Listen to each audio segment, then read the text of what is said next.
Hello, hello, hello, everyone. Welcome, welcome, welcome. It is Thursday morning. We're shaking things up this week, coming to you in the morning time instead of the afternoon.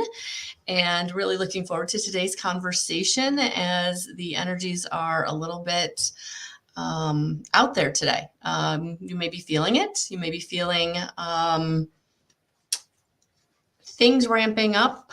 I think people are being triggered in these energies.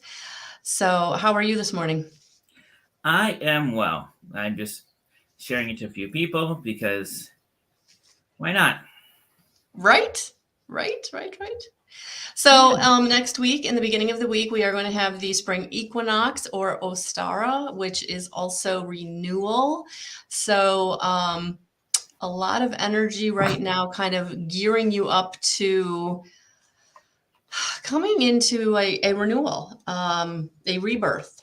And sometimes when you have that, you have to have a letting go of because you can't take a rebirth is not about anything that has been, it's about the new. So, looking forward to this. Hello, Alicia. Did you see my post like 10 minutes ago, 20 minutes ago? I did not. Oh, it was at 10 o'clock, I think. Okay. You just segued into my post. It was Great. interesting. But yes, we've been talking about this actually for a month and a half, almost 2 months, haven't we? Yeah. What we were feeling in February, we all come into it's the new year, January, woohoo! But January is just a calendar year. It really builds up to around this time every year. February, January, just that, we're getting through it. The last of what we've had for last year, the end of the winter's coming in. You feel a little heavier. It's the colder. It's all that stuff that's coming out. But now it's like the spring revival. The spring comes up. The flowers start blooming. I know. I look out my window. I see snow everywhere. But there's a different type of energy, and this is, as you said there, it's time to release that which you've been holding on to, and to just open yourself up to whatever has been in front of you for so long that you've just not noticed it.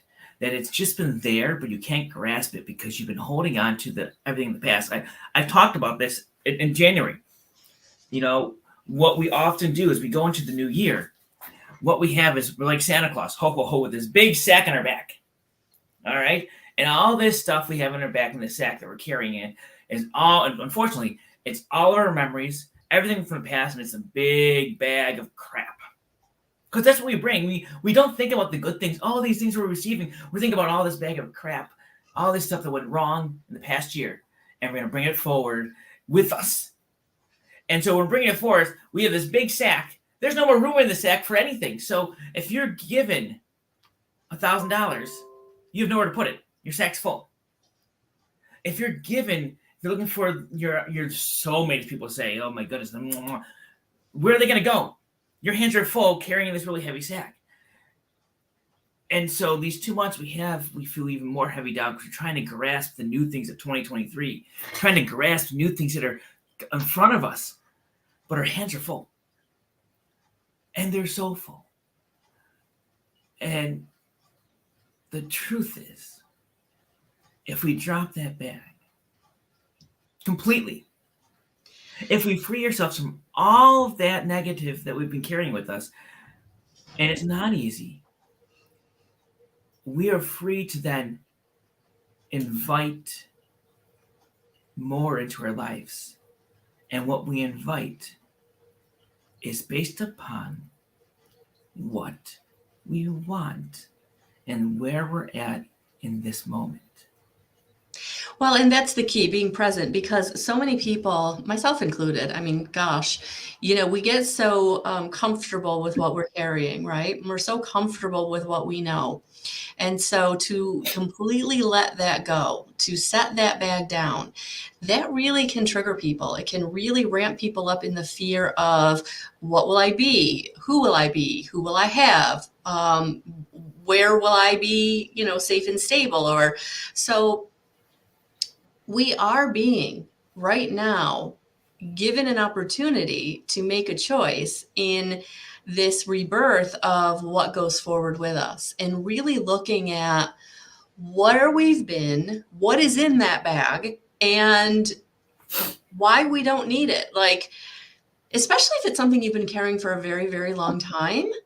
It's there because you're comfortable with it, but now it's time to release it and let it go, because it's not bringing anything. And if anything, it's just dragging you down.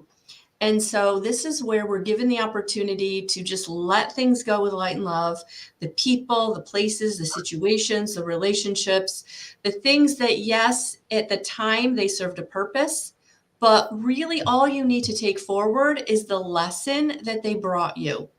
And when you can take that forward and leave all this stuff behind, that's when you can really start to feel the momentum shift and things take off. And I feel like right now the energies are such that we can feel the it's almost like when you're revving the engine just before you kind of you release the brake, right? And you can feel the engine revving, but you're holding back on releasing the brake because you don't know how fast or how far you're going to go. And that really right now is being indicated by what's in the back seat, what you're still holding on to, what you're still carrying with you. And so this energy is about really, we can talk about forgiveness, we can talk about surrender. Those are huge concepts that will absolutely help you propel yourself, but it's really about releasing. It's releasing yourself, releasing others from expectations, from woulda, coulda, shouldas, and allowing yourself to really get excited about where you're going, even though there's an unknown factor. That there is so important. And, I posted this earlier. When one finally realizes one gives so much of themselves to others, and yet you don't get the fraction in return. You give so much and so little comes back in return. And it's that glimmer of promise, that glimmer of hope, that glimmer of expectation, as you said, that says, well, there's a chance. So, yes. And it's funny because it's popping in my head right now and I can see it. And I've been thinking about this the other day. You're right. There is that chance. If I've got that broom with me, and I've got that broom, and that's my present day, and I've got that broom, the bristles with those thousands of little straws of hair at the end of it. I'm now saying to myself with a glimmer of hope, that one strand of hair in the top left corner, fourth from the bottom, that is the one that I'm hoping is going to happen. And I'm putting all my effort in that one strand, and I've got the rest of the broom. So how effective, there we go. How effective is a broom if you're sweeping it with one hair? Compared to letting it all go and letting them see whatever's going to happen. Can that one hair be the one that turns into the broom handle? Absolutely yes. But when you're focusing on the one hair, you're missing out on the actual job of sweeping the floor, and you're not picking anything up. And all right, oh my God, I love this analogy. You're not picking anything up because you're sweeping with a piece of hair. And so all the crap is staying with you. You're trying to clean your kitchen with this broom handle, with this one expectation coming for you.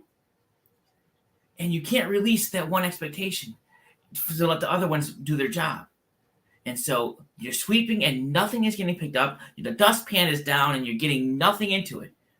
And so now your floor is staying filthy because you've not been able to release that one thing. Now, the glimmer of hope and the beauty of it all is if you release it,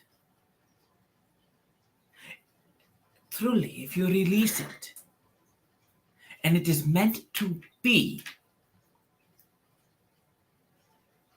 that bristle, that little hair, will turn into the broom.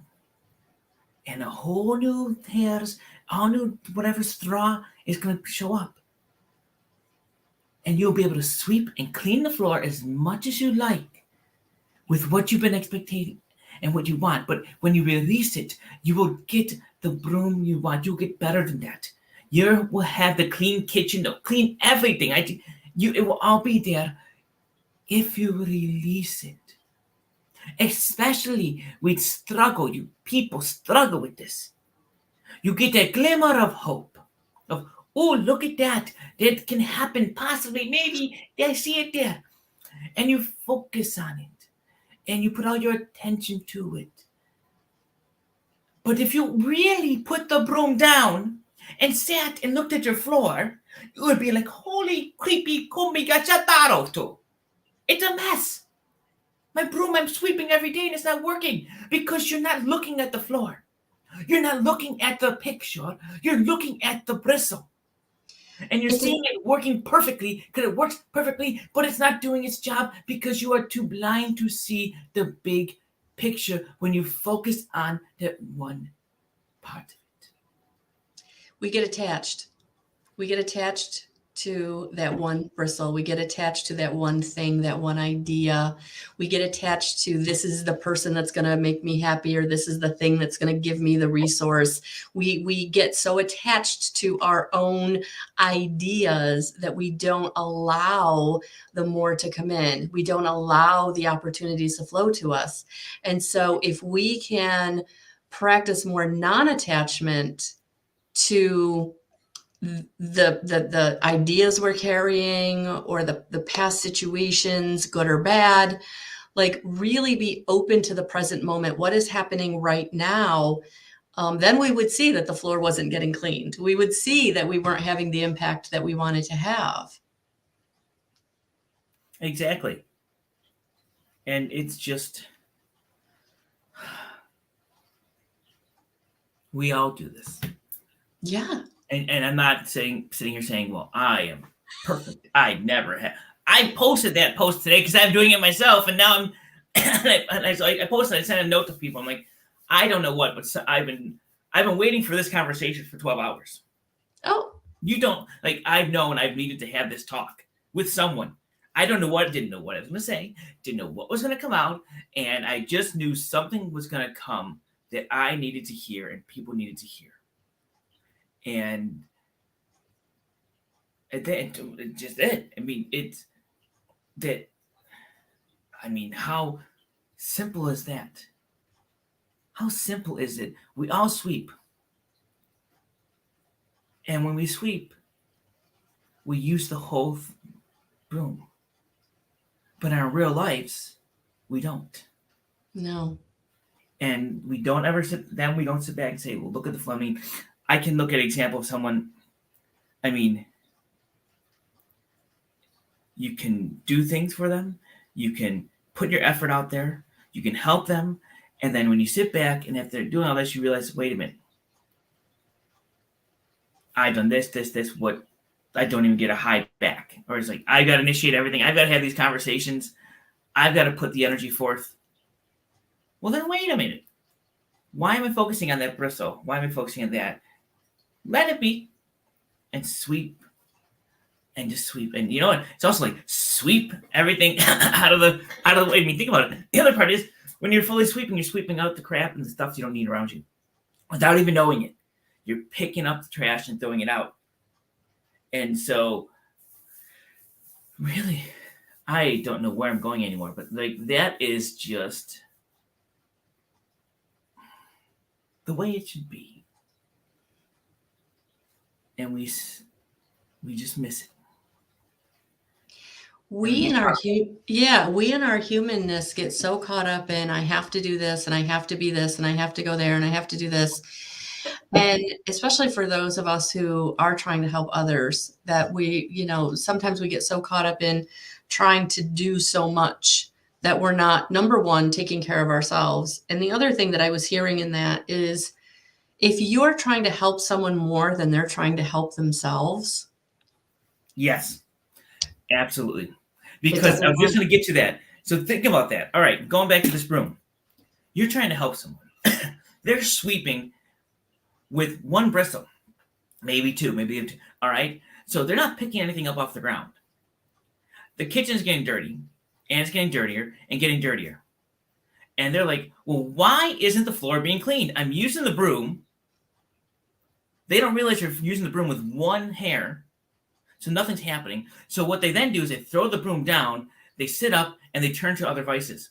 Like, well, then this is going to stay this way. I'm just going to give up and I'm going to go down. And you see this. This is when you start to see the depression, Mm-hmm. the need for the drugs, and not like I'm talking like medical drug. Hey, get help. The need for people to go to alcohol, to go to other things, to go to their vices, to whatever's made them comfortable in their life because they can't sweep their floor. They can't clean it because they're focused on one little thing instead of the whole bristle. Mm-hmm. And now they don't know how to even restart. It's like, do I need to just light a match to my life and restart completely? Do I need to buy a new house? What is it? And a lot of times it comes down to where you're at. And at that point, when you get there, sometimes it's just need to get knocked down, and then the superpower vac has to come in.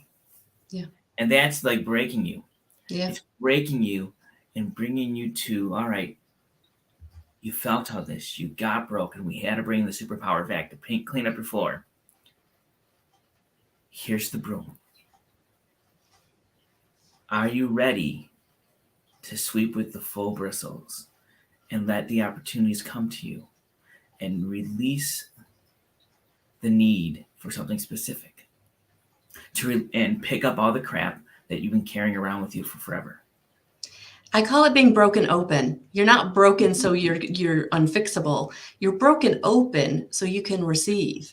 We get so tunnel focused, tunnel vision on I only can have this one thing, and you're missing all the stuff over here that wants to come in, but you're so focused tunnel vision in what I have to do this, I have to be this, I have to do it this way, this is how it has to show up, this is what I've got. And it's like, no, you don't have to do it, nothing. Sit down.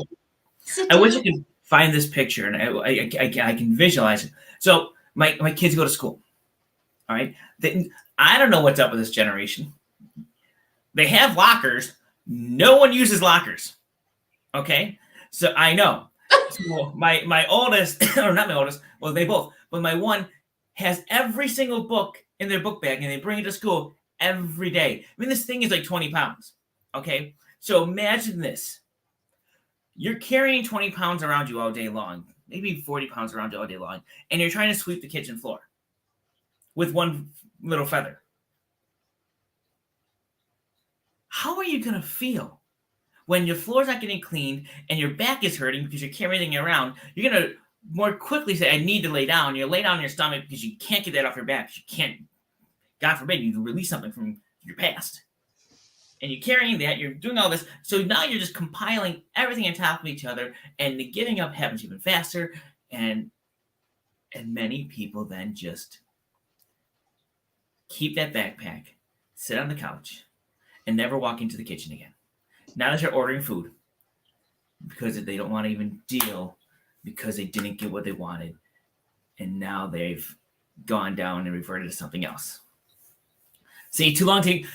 we had 4 minutes. Listen, I remember going to school and going from one classroom to the other classroom on the other side of the building. Yeah, if it was the other side, I knew I only had enough time. I'd bring books for 2 classes. Then I'd go to my locker, open it up, put the books in, get what I needed, go to the next class.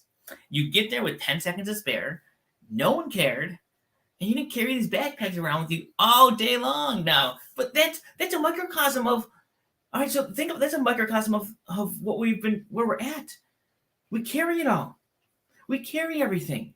Because we're afraid to put something down. Right. We're afraid if we put something down, well, we won't have what we need or we won't be okay. So if I let it go, oh my gosh, what's going to take its place? And I don't know. So I just keep what I'm used to, even though it's bad or not great or not serving me in any way, shape, or form, because I'm not that person anymore. I'm not in that space in my life anymore. I don't need it anymore.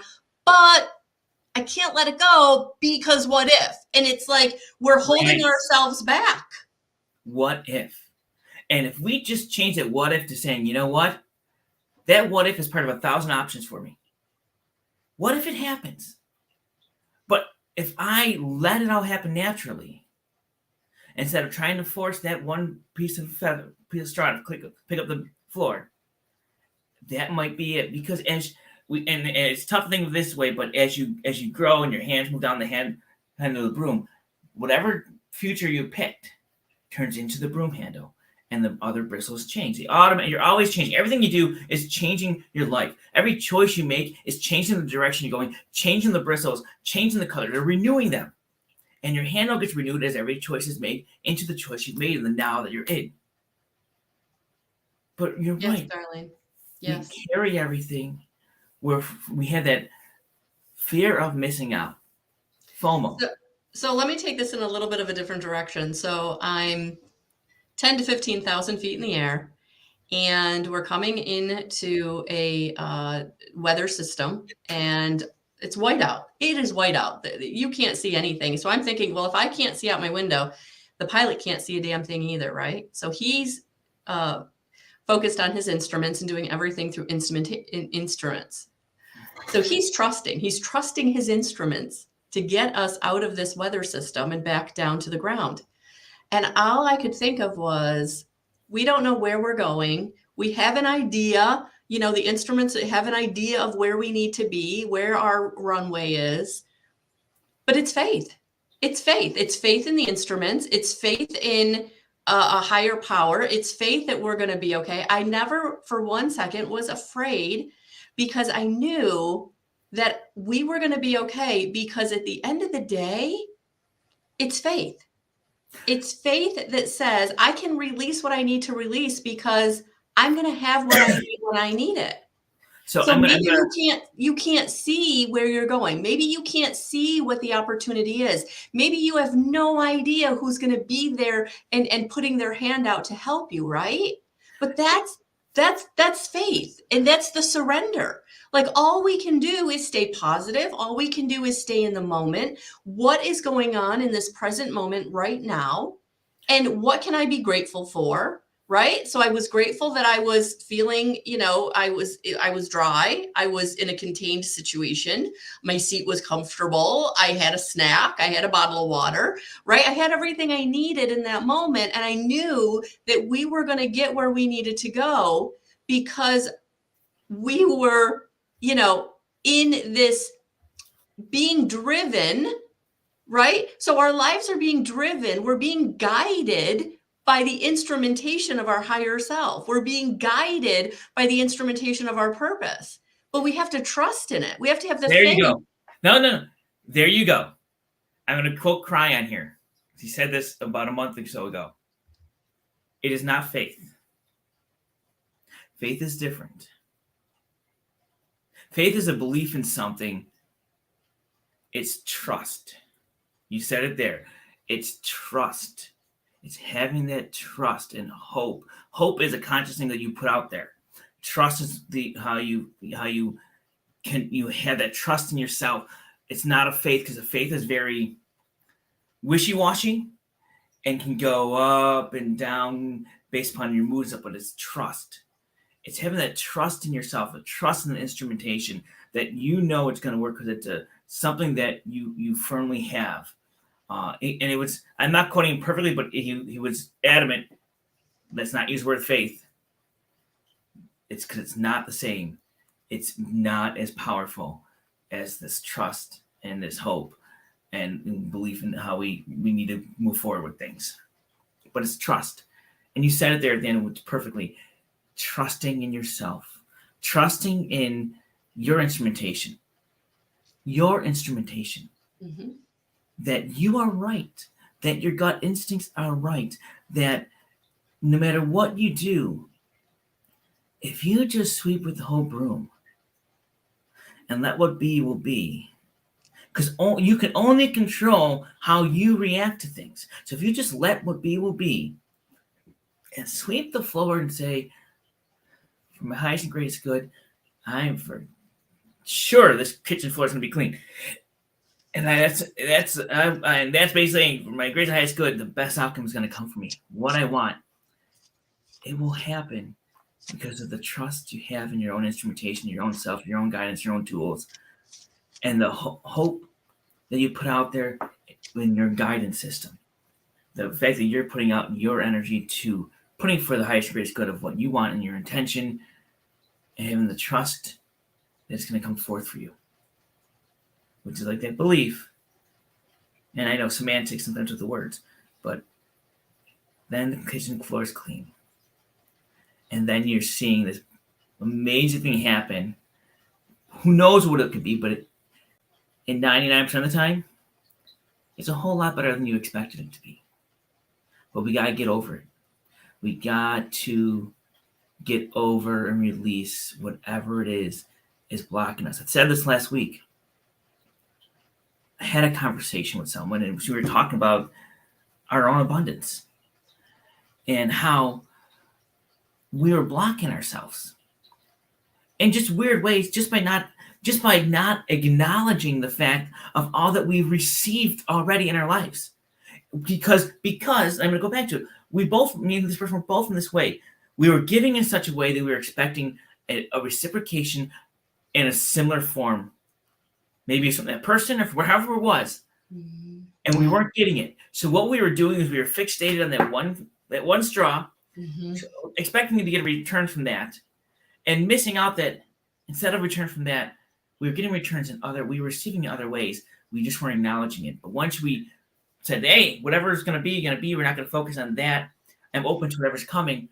We're able to then see all what we're receiving. And when you can see it all and acknowledge and have that gratitude for what you were receiving, you'll see it more often. You'll be like, oh, I am giving and receiving equally. But now I want to receive more. I want to receive more in reciprocation of how I give. So you already are feeling what it's like to receive. So now you can receive in the way you want. You got to first feel and understand what it's like to receive in order to receive the way you want to receive. Does that make sense? Because we miss that. Miss that. We give in so many different ways because it's so much easier to give because we control it. But to receive, we have to acknowledge and understand what it's like to receive anything and be grateful for it before we can then actually go out and receive that which we are waiting for and ready for, because we are not ready because you don't know how to receive.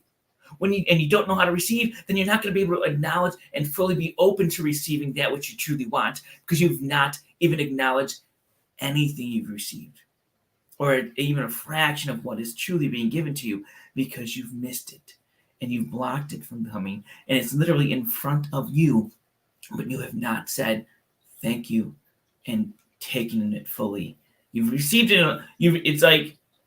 It's like a raindrop falling on you. It just hits you. A little raindrop, but you're like, a raindrop, no big deal. Where really it was like $1,000, and you're like, oh, I didn't realize I received this, because it was just a raindrop and a rainstorm coming down on you that you just, whatever, you shrugged it off. I mean, I couldn't think of another thing that says you receive it, but you don't acknowledge it, so you don't know you received it, and you're like, it's just there compared to, oh, I got this. This is what it's like to receive. Wow, it feels so good to receive.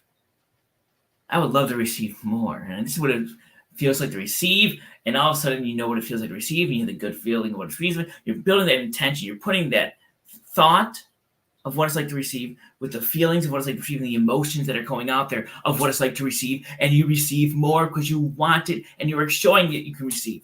But we don't do that. We're like, oh, I give and I give.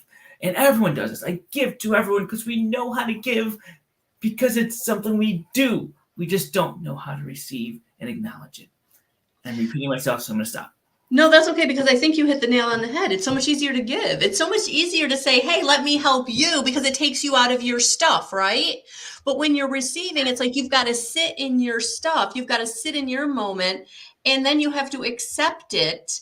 And for many of us who are the people pleaser, who have been the beneficial one because that kept us safe and stable, it goes back to trauma response, right? Receiving can be very uncomfortable. And it's something that we have to practice. It's something we have to get comfortable with. And it's definitely a very easy way where we can block ourselves, because it doesn't feel safe. It doesn't feel safe to receive. It doesn't feel safe to be the one that you're being given to and helped, because that's not the role that was your normal. It's not the role that was your early experiences. And so this is where you have to retrain yourself and sit down with yourself and say, okay, I'm grateful for what I'm receiving and everything. And then as you're grateful for the little things you're receiving, the big things become more able to come into your experience because you're not blocking them. It's practice. So, so here's a weird thing that we're experiencing. This is the first time we're doing this live. We're using StreamYard, right? And Yes. StreamYard, this is the first time I can now share it out at the same time. And so what I'm realizing is, like, for example, my Facebook page, we can't see the comments from my Facebook page. Oh. So, like, Sheila is saying right on, trust, hope, believe, your power. Cynthia is saying yes, yes, trust. Oh, cool. Sheila saying go within and ask. You have the power. It's about your intention and placing it out into the energy and field and allowing it to be received and manifest for your highest good and, of course, the highest healing. And so, good morning, Ellie. Good morning, Cynthia. Good morning, Ted. Just so I can see you all here on this one. It's weird that you can't all connect with each other, but it's good that we can connect. Period. Yes. No, that's awesome. Yes. So StreamYard came out with a new feature where the guests could now share it out. And Dr. Thomas has been asking me for a while, like, how can we do that? And I was like, I don't think we can. And then when I got that notification this week, I was like, yay. So yes, this is awesome. And, Sheila then goes here with, yes, in the IET Masterclass, this is what you learn: to receive, give and receive. It's part of standing in your own magnificent. And so I've not taken IET. You obviously are an IET master. So does Sheila. You guys teach it, all that stuff. And I'm like, it's coming. But I love that. I love how I told you. I told you coming into this was going to be good. I seriously was like, I've been doing my talks, and this month has been on low vibrations. And I should have thought, I've been putting protection up every time. I don't do protection, but I've been putting it up every time I do one of those lives because but I knew, like, I needed the change. I needed that change in conversation to get away from that because what I talked about, but it's so true. We are all, and so many of us are carrying that kid's backpack with all their skulls and those heavy textbooks because we used to have heavy textbooks. Yeah. We're carrying them on our backs all day long as we try to clean our kitchen floor with a broom with maybe one bristle on it because it's all we're focused on. We want one thing to happen and want it to happen a certain way. And if we could take off that backpack or even take most of it out of it, because the truth is, I go back to the journey home. I love this part of the journey home. In the journey home, Michael Thomas is on this journey and he's carrying with him his prized possessions, his books he used to read, his family photo albums. And the storm hits. He can't make it to shelter because, bam, he's on the ground in the storm and the thing chasing him is about to get on top of him. But all of a sudden, the wind blows off the one. You can hear the books rustling and being destroyed in the storm. And then his pictures, all his family albums, because his family had all passed, fell away. He couldn't hold on to them anymore. And he goes and asks the angels, why is this happening? These are my possessions. And the angel says to him, Michael Thomas of Pure Intent, tell me about the time. And he starts telling the story about the picture. And in the description, in that memory of that picture, it's already been burned inside his soul. It's already been burned inside himself. And he's able to recollect more than what the picture would show and feel it and have. And he goes, you see, Michael Thomas, everything you have, everything you've been carrying, especially the good, you don't need to carry it because it will come back to you when you need it, if you need it, whether it's a lesson, whether it's a love, whether it's a memory you want to reflect on. But you can let it all go because it's already within you. You've already passed that point. And you are now moving forward. Now I'm living here. You're moving forward. And from this moment on, your future is about what you're doing now. And if you are going to base your future and base your tomorrow on what your past is holding on to you, You're going to relive this moment day in and day out, day in and day out, because you're going to constantly go back to the same thing. Why did this happen 10 years ago? How could I stop this from happening 6 months ago? What could I have done differently yesterday? And tomorrow's going to come, and you have not decided how you want to live tomorrow. You've decided how you want tomorrow to be like yesterday. And you're no longer creating. You're actually, what you're doing at that point is you're letting your ego push you.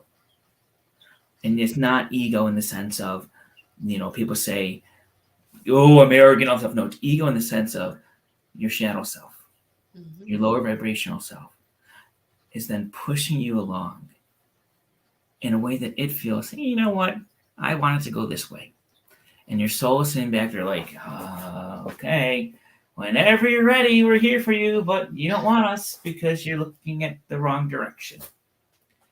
I know. It seems silly. It seems funny, but that's how it works. When we go backwards, when we think about the past, we think about the negative, we're just letting the ego push us aside. And the soul is like, alrighty, we're here for you, buddy. We love you with all our hearts. We are so proud of everything you do, and you can do whatever you want. You cannot do us any wrong, but we want to help you. We do. We really do. But you gotta say, hey, let us in.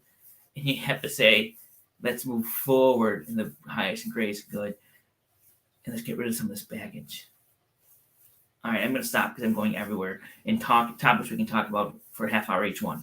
All right, guys. So thank you for being here with us. Yes. So this week we have the spring equinox, Ostara. It's about balance and harmony. And so take a little time to reflect on where you're out of balance and where you're being brought into balance. And that is where your direction will take you. All right. Burn those backpacks. Burn them. We should have a burning party of all those backpacks. Yes, I love it. There you go. All right. Have a beautiful day. Thank you guys for watching them both. We'll see you next week. Yes.